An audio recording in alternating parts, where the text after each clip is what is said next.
ఒక నిజం చెప్తా వినండి. ఎప్పుడైతే ఒక అమ్మాయి మీకు కాకుండా ఇంకొక అబ్బాయికి ఎక్కువ ప్రయారిటీ ఇస్తుందని మీకు అర్థమవుతుందో, మీ మైండ్ మిమ్మల్ని ఫైట్ చేయమని చెప్తుంది. తనతో వాదించమని చెప్తుంది. బతిలాడమని లేదా మీ వర్త్ ఏంటో ప్రూవ్ చేసుకోమని చెప్తుంది. కానీ అలా అస్సలు చేయకండి. అవును, అది చాలా పెయిన్ఫుల్గా ఉంటుంది. మీ ఈగో దెబ్బతింటుంది. అంతా కోల్పోయినట్టు అనిపిస్తుంది. కానీ ఇక్కడే ఒక ట్విస్ట్ ఉంది. ఈరోజు నేను మీకు చెప్పబోయేది ఏంటంటే, ఇది మీ లైఫ్లోనే అతిపెద్ద గెలుపు. మీరు తనని వదిలేసి వెళ్ళిపోవడం అంటే ఓడిపోవడం కాదు. మిమ్మల్ని మీరు రీక్లెయిమింగ్ చేసుకున్నట్టు. మీ విలువని మీరు కాపాడుకుంటున్నారు. మీరు ఎందుకు గెలిచారో ఇప్పుడు చూద్దాం. Number 1, the illusion of rejection. తను మనల్ని రిజెక్ట్ చేసిందని మనం అనుకుంటాం. కానీ నిజానికి ఆమె మీకు ఫేవర్ చేసింది. తను మీ వాల్యూని రిజెక్ట్ చేయలేదు.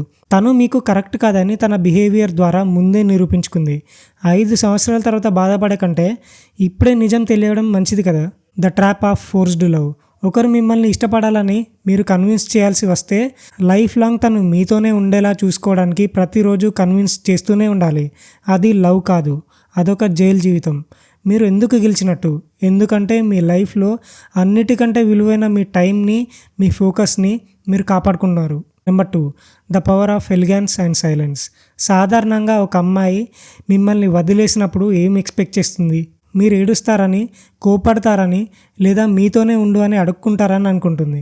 మీరు అలా చేస్తే తన ఈగోకి ఇంకా బూస్ట్ దొరుకుతుంది. తను తీసుకున్న డెసిజన్ కరెక్టే అని ఫీల్ అవుతుంది. కానీ మీరు అలా చేయకుండా సింపుల్గా ఒక చిన్న స్మైల్ ఇచ్చి ఆల్ ద బెస్ట్ చెప్పి మీ దారిన మీరు వెళ్ళిపోతే అక్కడ సీన్ మొత్తం రివర్స్ అవుతుంది. మీ సైలెన్స్ చాలా పవర్ఫుల్గా పనిచేస్తుంది. మీరు ఎలాంటి రియాక్షన్ ఇవ్వకపోవడం వల్ల మీ సెల్ఫ్ వర్త్ ఏంటో తనకి అర్థమవుతుంది. తను మీ లైఫ్లో ఒక ప్రిఫరెన్స్ మాత్రమే కానీ మీ హ్యాపీనెస్ని డిసైడ్ చేసే నెసెసిటీ కాదు అని ప్రూవ్ చేసినట్టు అవుతుంది. మీరు ఎందుకు గెలిచినట్టంటే మీరు మీ డిగ్నిటీని 100% కాపాడుకున్నారు. తను వెళ్ళిపోయిన చాలా కాలం తర్వాత కూడా తన కోసం ఏడవకుండా ధైర్యంగా నిలబడ్డ ఆ అబ్బాయి గురించే ఆలోచిస్తుంది. Number 3, the law of scarcity. ఇప్పుడు తను ఆ కొత్త వ్యక్తితో హనీమూన్ ఫేజ్లో ఉంటుంది. అంతా ఒక ఫ్యాంటసీ లాగా, కళలాగా అనిపిస్తుంది. కానీ ఎప్పుడైనా సరే రియాలిటీ హిట్ అయినప్పుడు ఆ కళ కరిగిపోవాల్సిందే. కొత్తదనం తగ్గిపోయిన తర్వాత తను ఖచ్చితంగా మిమ్మల్ని ఆ కొత్త వ్యక్తితో కంపేర్ చేసుకోవడం స్టార్ట్ చేస్తుంది. మీరు ఎంత ఈజీగా గ్రేట్ఫుల్గా వాకవే అయ్యారో గుర్తించి నేను తప్పు చేశానా అని ఆలోచించడం మొదలు పెడుతుంది. The rule of availability. మార్కెట్లో దేనికైనా సరే అవైలబిలిటీ తక్కువ ఉంటేనే వాల్యూ ఎక్కువ ఉంటుంది. మీరు కంప్లీట్గా నో కాంటాక్ట్లోకి వెళ్ళిపోవడం వల్ల మీ వాల్యూ విపరీతంగా పెరిగిపోతుంది. మీరు ఎందుకు గెలిచినట్టంటే మీరు ఒక రిజెక్ట్ చేయబడ్డ వ్యక్తిలా మిగిలిపోలేదు.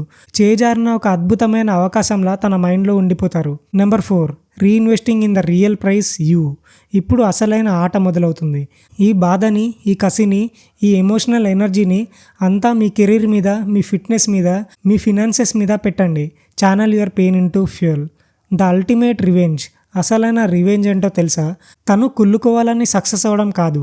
మీరు ఎంత ఎత్తుకు ఎదగాలంటే అసలు మీ లైఫ్లో అలా ఒక అమ్మాయి ఉండేది అనే విషయమే మీకు గుర్తుండకూడదు.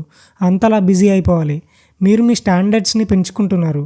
మీ నెక్స్ట్ రిలేషన్షిప్లోకి వచ్చే అమ్మాయి మిమ్మల్ని ఇంకొకరితో కంపేర్ చేయొద్దు. మీ వాల్యూ ఏంటో చూసి మిమ్మల్ని ఒక ప్రయారిటీ లాగా చూసుకుంటుంది. మీరు ఎందుకు గెలిచినట్టంటే తను అక్కడే ఆగిపోయింది, కానీ మీరు మాత్రం ఒక అప్గ్రేడెడ్ వర్షన్ లాగా ఎవాల్వ్ అయ్యారు. Number 5, the final mind set. ఒక రాజు ఎప్పుడూ కూడా తన కిరీటం కోసం వెతుక్కోడు. మీ వాల్యూ తెలియని వాళ్ళ వెనుకాల మీరు కూడా పరిగెత్తద్దు. ఆమెని వెళ్ళనివ్వండి. ఆమెని ఇంకొకరు సొంతం చేసుకునివ్వండి. ఎందుకంటే ఆ కొత్త వ్యక్తికి దొరికింది సెకండ్ బెస్ట్ కోసం సెటిల్ అయిపోయే ఒక అమ్మాయి మాత్రమే. కానీ మీ లైఫ్లో మిమ్మల్ని ప్రాణంగా చూసుకునే ఒక మంచి అమ్మాయి కోసం స్పేస్ క్రియేట్ అయింది. సో ఇక్కడ గెలిచింది ఎవరు? మీరే. ఈ వీడియో మీకు కనెక్ట్ అయితే లైక్ చేయండి. మీ ఫ్రెండ్స్తో షేర్ చేయండి. ఇలాంటి mind set and motivational content కోసం ఇప్పుడే సబ్స్క్రైబ్ చేసుకోండి. నెక్స్ట్ వీడియోలో మళ్ళీ కలుద్దాం. Stay sharp. Thank you.